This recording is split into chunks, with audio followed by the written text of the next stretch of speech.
This is the Mistress Carrie Situation Report for July 4th, 2023. Happy Independence Day. Your daily entertainment headlines, industry info, and everything rock. Avenged Sevenfold is headed to the Xfinity Center in Mansfield, Massachusetts on Wednesday, July 19th on their North American tour with Alexis on Fire. Get the link for more info and to get tickets in the show notes of this episode. The Greta Gerwig-directed Barbie movie has now inspired a running list of all things Barbie.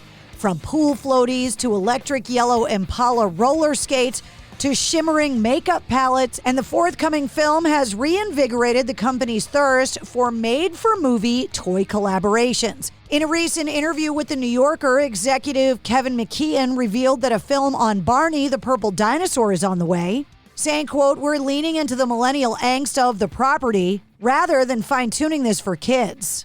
It's really a play for adults, not that it's R-rated, but it'll focus on some of the trials and tribulations of being 30-something growing up with Barbie, just the level of disenchantment with the generation." He-Man and Polly Pocket are among 13 other films that have been announced per The New Yorker, while 45 more projects are in development.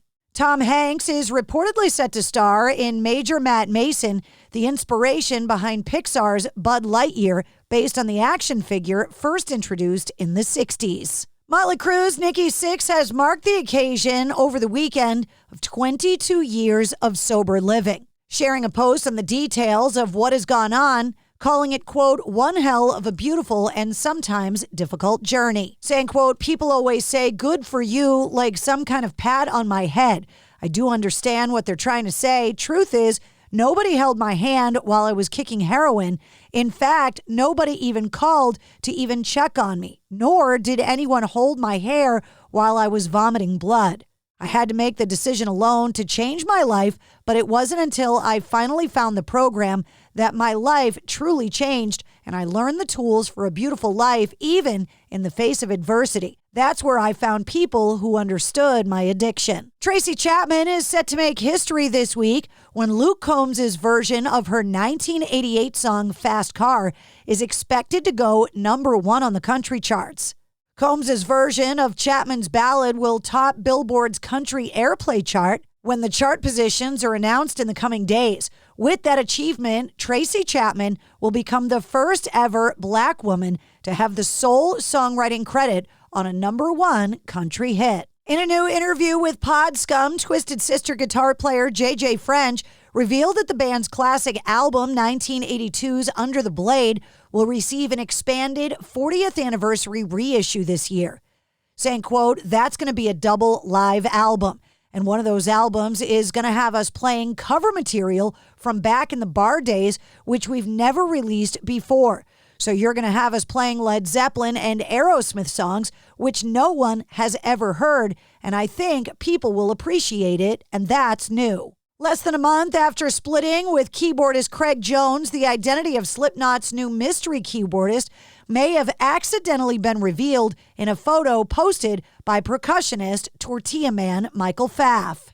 Pfaff, whose identity wasn't confirmed by the band until 3 years after he joined, knows what it's like to try and maintain anonymity. On the Slipknot Reddit page, a photo emerged of Pfaff in the band's dressing room, which was first shared on the musician's Instagram story before being removed. A metal rack where each member's stage clothes was hung has several signs affixed to the top, each for a respective Slipknot musician. The names read from left to right: Sid, Za, name cut off, Mick, Pfaff, and Corey. Another sign between Mick and Za is obscured entirely. Slipknot fans were quick to point out online that the new keyboardist could be Zach Baird. George Michael's family have been granted permission to build a memorial in honor of the late pop icon in Oxfordshire. George Michael's estate made plans to create a bronze statue in his honor 5 years ago with the local council in Goring-on-Thames, Oxfordshire, and now the plans have been approved. And now, according to an article in The Sun, quote, "Everyone is thrilled to finally have the go-ahead. Work starts soon." Sculptor Laura Leon has met with Michael's best friend, Andrews Giorgio, at the memorial site to discuss the project this past weekend. Laura was introduced to George's estate by a friend, and they loved her previous work, including figures of David Bowie and John Lennon. In a new interview with Rock and Review with Eric Dahl, Bush frontman Gavin Rossdale was asked if he would ever consider writing an autobiography. He responded, quote, "They do say that everyone has at least one book in them, but of course, Christopher Hitchens, the great English polemicist, said quite often that's where it should stay. And I think that one day it would be good to write that sort of drifty, wannabe, Patti Smith-esque memoir." NFL fans will get to relive Jerry Jones' glory days in a 10-episode docuseries after Netflix reportedly won the bidding war for the streaming rights with a $50 million offer. The owner, president, and general manager of the Dallas Cowboys has had a movie script career since purchasing the team in 1989, and the story will now hit the screens. According to a recent article, Netflix allegedly outbid both Amazon and ESPN. The docuseries will focus on Jones's Cowboy teams from the 1990s when the franchise won Super Bowls in 93, 94, and 96, coming into true form, quote, America's team. And that's your sit rep. For more details on all of the stories, check the links in the show notes of this episode. And don't forget to follow and subscribe to the Mistress Carrie Podcast. New full-length episodes come out every Wednesday. Episode 160, featuring Marty O'Brien from Daughtry, is available now. Pulling up to Mickey D's just for drinks? Oh yeah, that's me. Nothing extra, just perfection and a straw. Coming in hot for the coldest cups on the block. Because there are drinks.